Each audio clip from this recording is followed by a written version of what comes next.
Good afternoon, bon après-midi. I want to, as I'm in Toronto, I want to begin by acknowledging that we're gathered today on the traditional territory of many nations, including the Mississaugas of the Credit, Anishinaabe, Chippewa, and Haudenosaunee and Wendat peoples, and now home to many First Nations, Métis, and Inuit.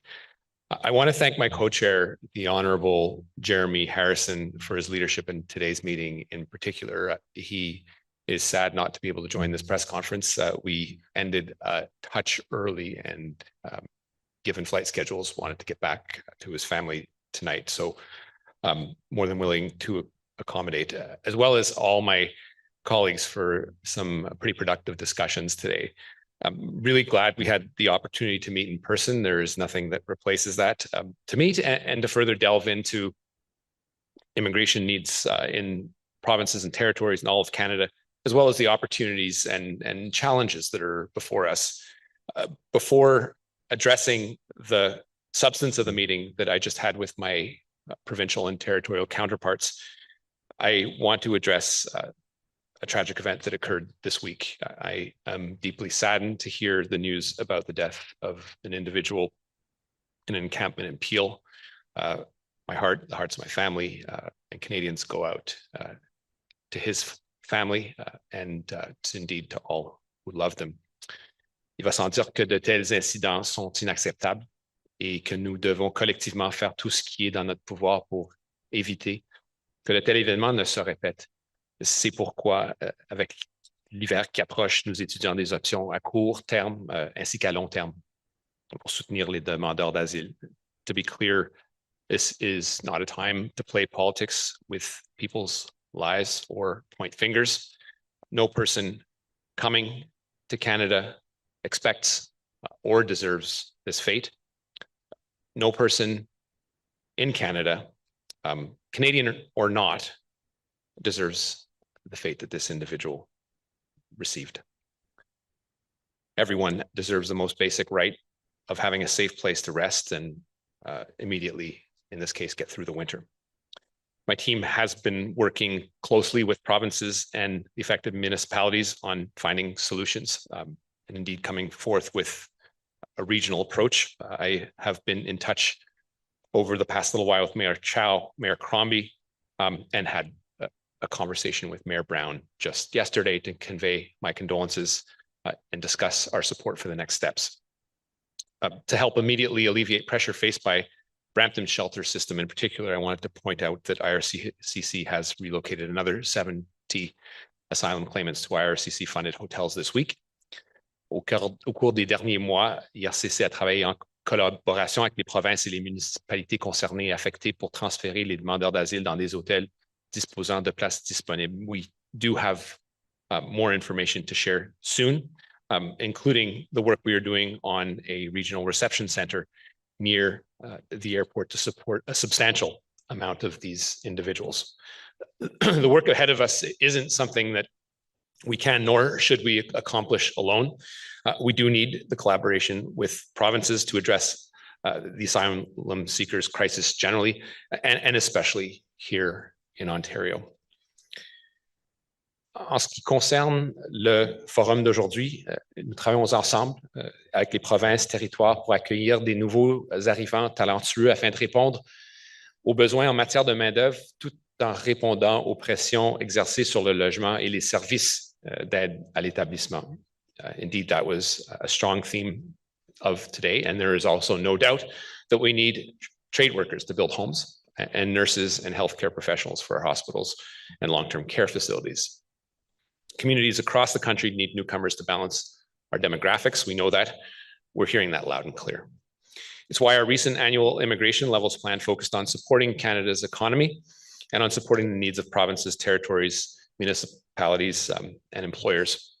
The plan has a greater emphasis on economic immigration, but it does recognize the importance of family reunification and indeed our important humanitarian ongoing commitments. Alors que les migrations mondiales atteignent un niveau record, nous sommes convenus de maintenir notre rôle de refuge pour les personnes vulnérables. We discussed our shared priorities, including international students, francophone immigration, and crisis response, which are reflected in the report that I recently released. entitled An Immigration System for Canada's Future. This report has 3 pillars that guide the work.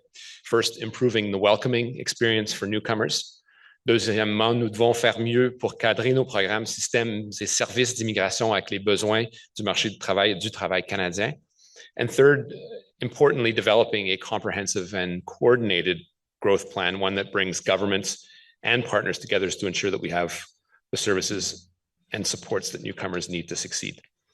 Nous avons eu des discussions importantes sur la poursuite du travail visant à mettre en place un système d'immigration plus souple, plus réactif sur la poursuite des progrès réalisés en matière de réduction des délais d'attente et de traitement des demandes, et sur la poursuite du soutien pour les programmes régionaux tels que le programme des candidats des provinces qui a été discuté lors de cette conférence. I look forward to working and continuing to work to strengthen partnerships between our government and provincial and territorial governments. It is no surprise to anyone that we did not agree on all things, but we did agree that together we can strengthen our immigration system to address the economic needs while also ensuring a coordinated approach so that newcomers are set up for continued success in their new lives here in Canada. Je vous remercie. Thank you, and impatient de prendre vos questions. Thank you, merci. We will now proceed with the question and answer period. We will take questions on the floor and then questions on Zoom. I will ask reporters in the room to go to the microphone to my right to ask their question. We will allow reporters for 1 question and 1 follow-up. Please, before you ask your question, identify yourself and the media that you're representing, and we would appreciate if you could focus your question on today's meeting. Nous allons maintenant procéder avec la séance de questions-réponses. Nous allons d'abord procéder avec les questions ici sur place et ensuite sur Zoom. Je demanderai aux journalistes qui sont dans la salle de s'approcher, de s'aligner derrière le micro qui est à ma droite pour poser la question. Nous allons vous demander ici sur place de vous nommer et ainsi que le média que vous représentez. Vous pourrez poser une question et une question de suivi. Nous apprécierions que vos questions soient au sujet de la rencontre d'aujourd'hui. Merci. Good afternoon, Minister. Alex Bloomfield with City News 680.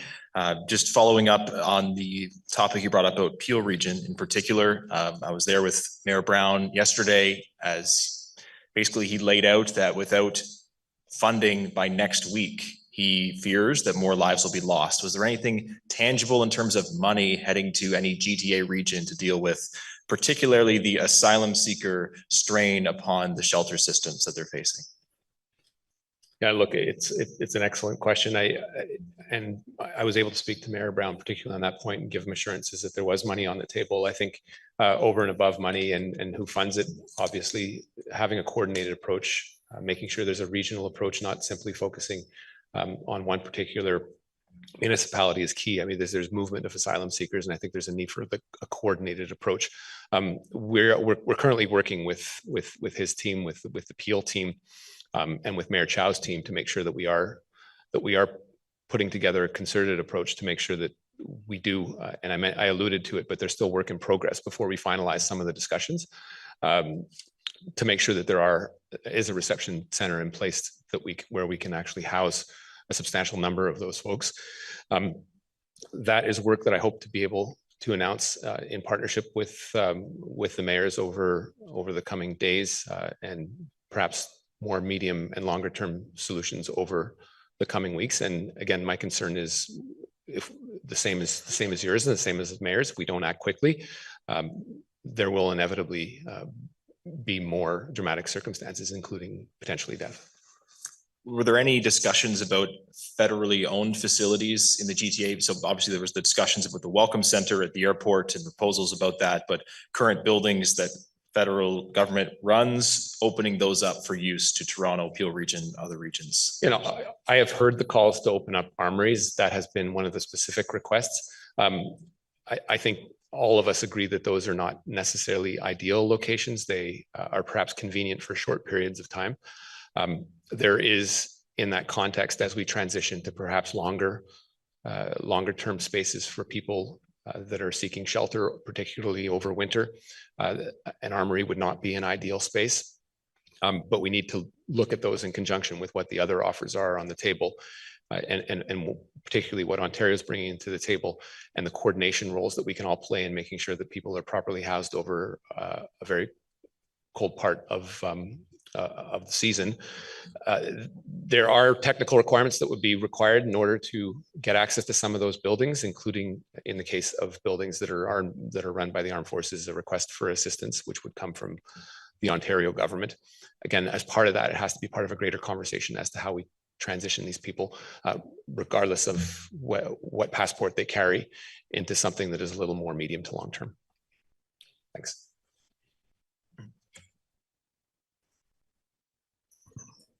Hi, Minister. Paula Sarasa from Omni News. You mentioned how important it is, the newcomers to Canada's demographic, and you also mentioned how important economic immigration is. And IRCC is planning to welcome 500,000 new immigrants for 2025 and 2026. But my question is, do we know if Canada has enough infrastructure to welcome all these newcomers, given that we already know that we are already in an affordability and housing crisis? I think it is a question I think we've faced as a country over the last year, particularly with the increase in interest rates, where everyone is feeling the pinch, increase at the gas pump. Any increase you see at the end of the month, and there is a tendency at times to look for easy solutions. I would say one of those easy solutions is to look at only on the supply side of our immigration levels and say, well, these numbers, whether they're temporary or permanent, and the 500,000 number, the 485 for this year, are ones that are more permanent in nature. But there has also been a look at the temporary foreign workers or students that come into this country, and to look at the pressure that poses on housing, that poses on the healthcare system, poses on the educational system, and to say therein lies the problem.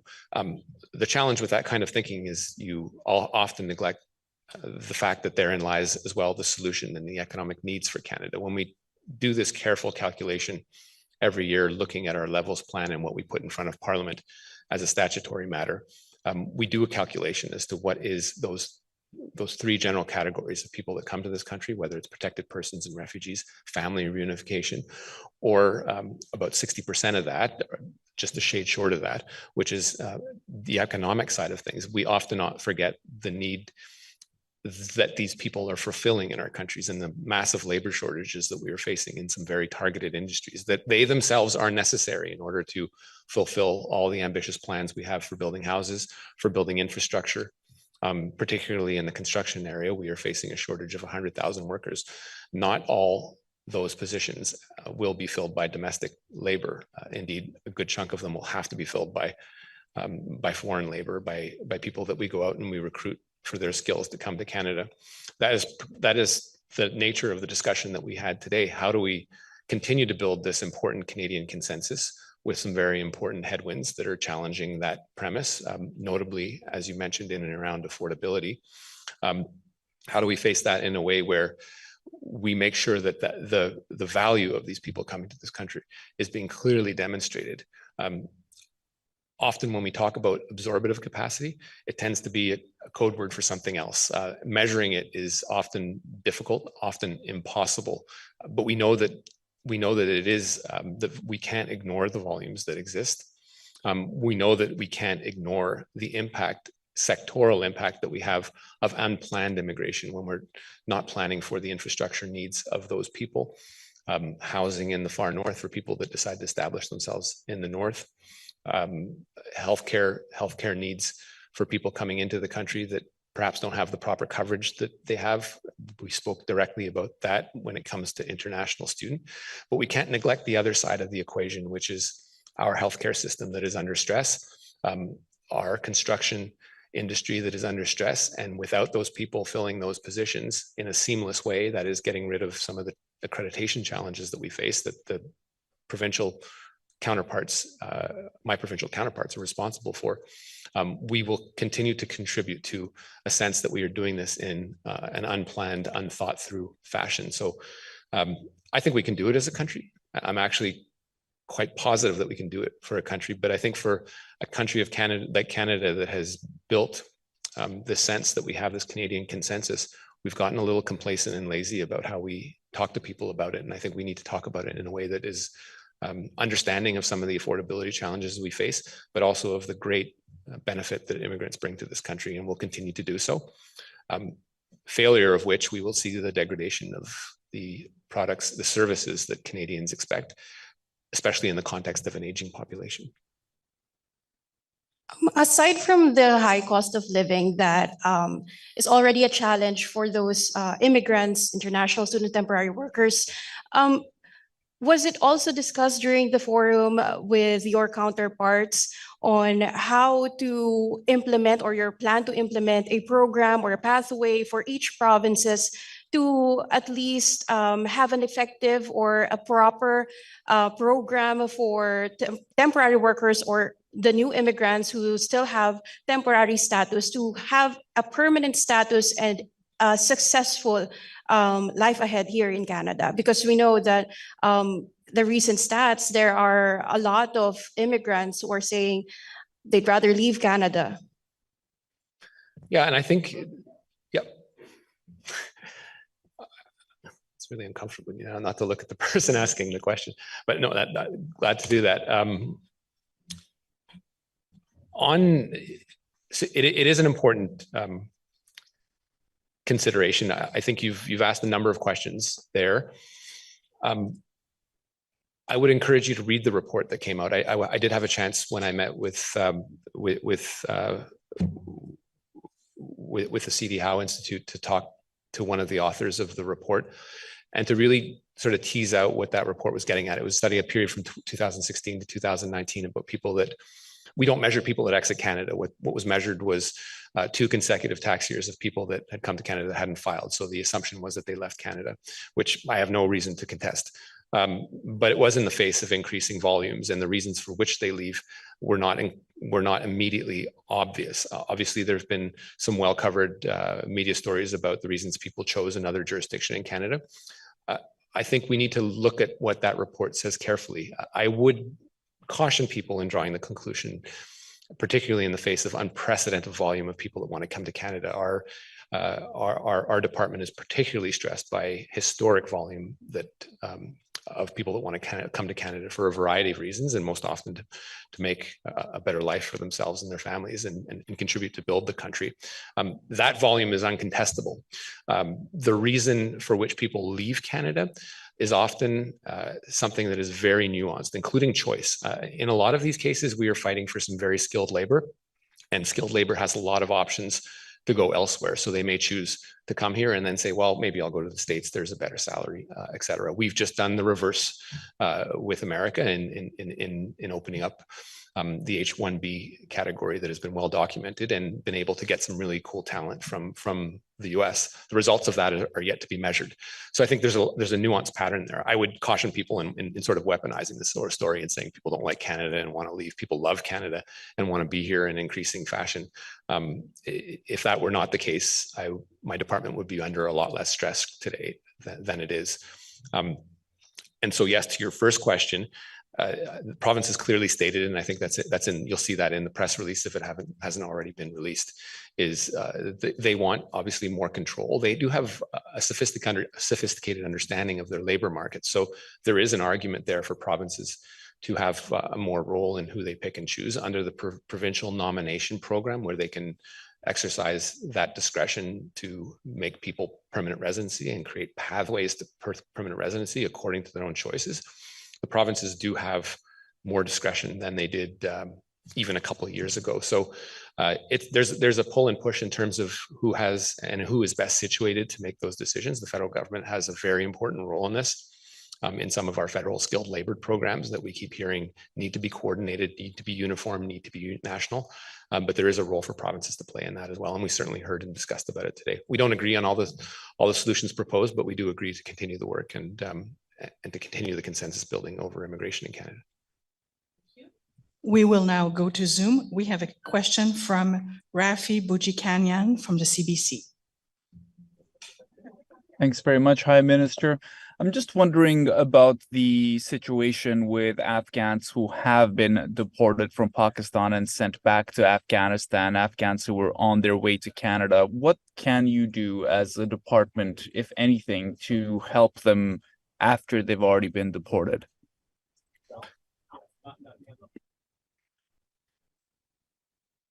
As you know, Rafi, our operational ability to work in Afghanistan is extremely limited. It is also one that, to the extent we are doing anything, we will not discuss publicly.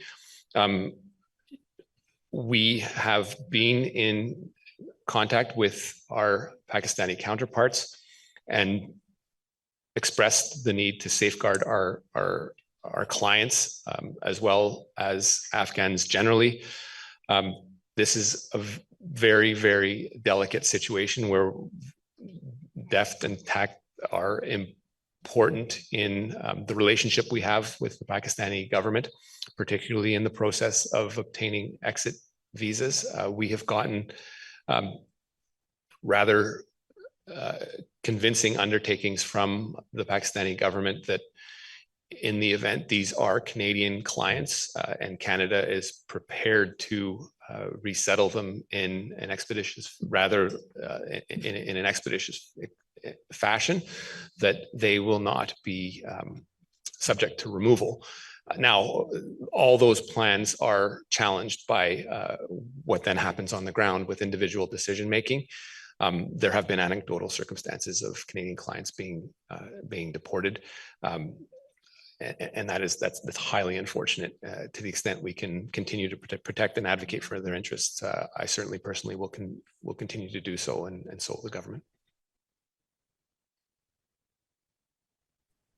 Thanks. And just as a follow-up, just what about the Afghans who are still in Pakistan? I know a couple of flights have come to Canada. Is there anything you can do to speed up their approval rates just so you can get them to Canada faster before they get caught by police and rounded up and sent to Afghanistan?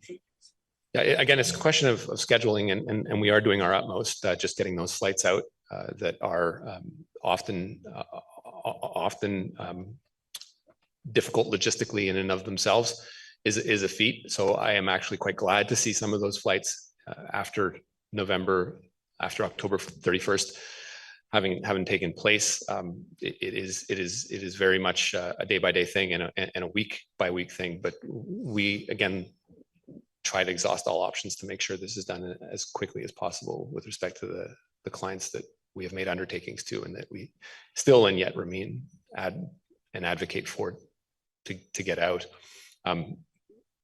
You've perhaps spoken to a number of them or have heard from a number of them. So I won't repeat the fear and the apprehension that they are living under today, but we know it to be real, and we're doing our best to try to get them out. Thank you. This concludes our event. We wish you all have a great rest of the day and great weekend. Ceci conclut notre événement. Merci, bonne fin de journée et bonne fin de semaine. Thank you.